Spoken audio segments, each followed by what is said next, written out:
Monsieur le Président, Mesdames et Messieurs les membres du jury,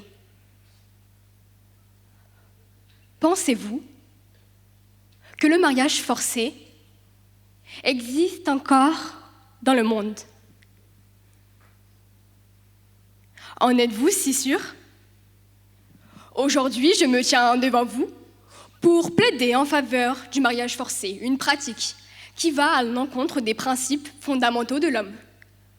Dans cet État d'Afrique du Nord-Ouest, 15,6% des femmes de 20 à 49 ans ont été mariées avant l'âge de 15 ans.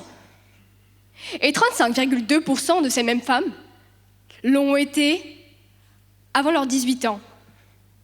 Alors, je vous le demande, trouvez-vous ces chiffres normaux? Moi, non. Malgré la Déclaration universelle des droits de l'homme et du citoyen, qui garantit dans son article 16 le droit aux femmes à consentir librement et pleinement, et à la Convention supplémentaire à l'abolition de l'esclavage, de la traite des esclaves, et aux institutions et pratiques analogues de 1956, qui interdisent qu'une femme soit dans quel est le droit de refuser, promise ou donnée en mariage, moyennant une contrepartie en espèces ou en nature versée par sa famille, son tuteur ou ses parents. Aujourd'hui, 650 millions de filles et de femmes aujourd'hui en vie ont été mariées avant leurs 18 ans. Ceci représente une femme sur 5 dans le monde. Dans la région de l'Otchargui, située dans le sud-est du pays, à la frontière du Mali, se situe le camp de Mbera. 40% de ces jeunes filles et de ces jeunes femmes ont été mariées avant leur majorité. Trouvez-vous normal que des adolescentes comme vous et moi soient mariées de force à des hommes de plus de 40 ans? Est-ce acceptable que de jeunes filles et de jeunes femmes soient privées de leur éducation et de leur enfance? Cette triste réalité est malheureusement celle de Fatimetou, qui doit mener de front ses études et gérer un foyer avec 3 enfants.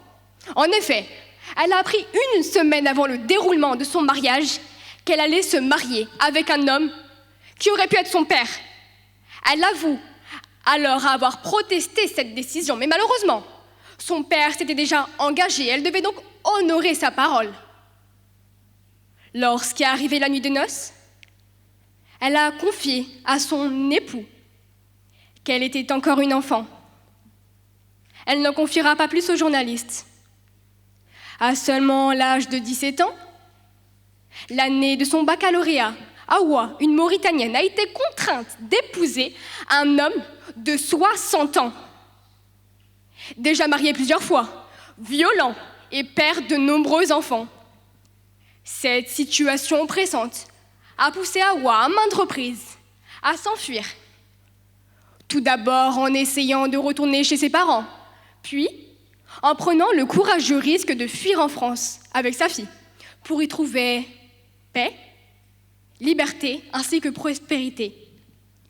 Malgré les progrès importants ces dernières années de la Mauritanie, notamment en fixant l'âge légal à 18 ans, de nombreuses filles et femmes souffrent encore de cette vie toute tracée.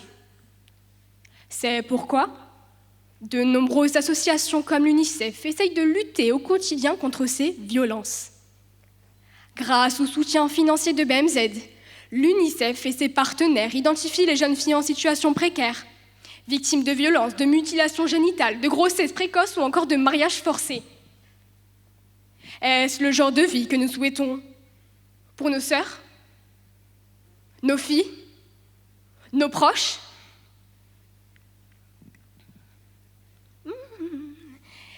Excusez-moi.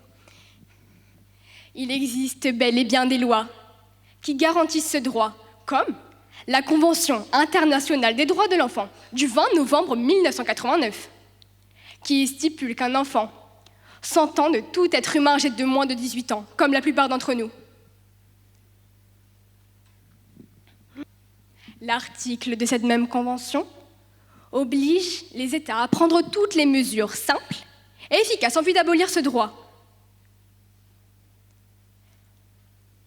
Pour lutter contre ces violences, l'éducation reste le meilleur moyen, car en effet, en allant à l'école, les filles ont moins de chances de finir mariées, voire enceintes très jeunes, afin de subir ces violences conjugales. L'école offre aussi une opportunité économique aux filles et favorise donc leur indépendance. Malheureusement, chaque enfant devrait pouvoir avoir une enfance, aller à l'école et surtout être libre. Engageons-nous, nous tous, à protéger nos concitoyens contre le mariage forcé, en plaidant en faveur de réformes législatives et en encourageant un changement culturel qui préserve nos valeurs, tout en respectant les droits fondamentaux de chaque individu. Je vous remercie de votre attention.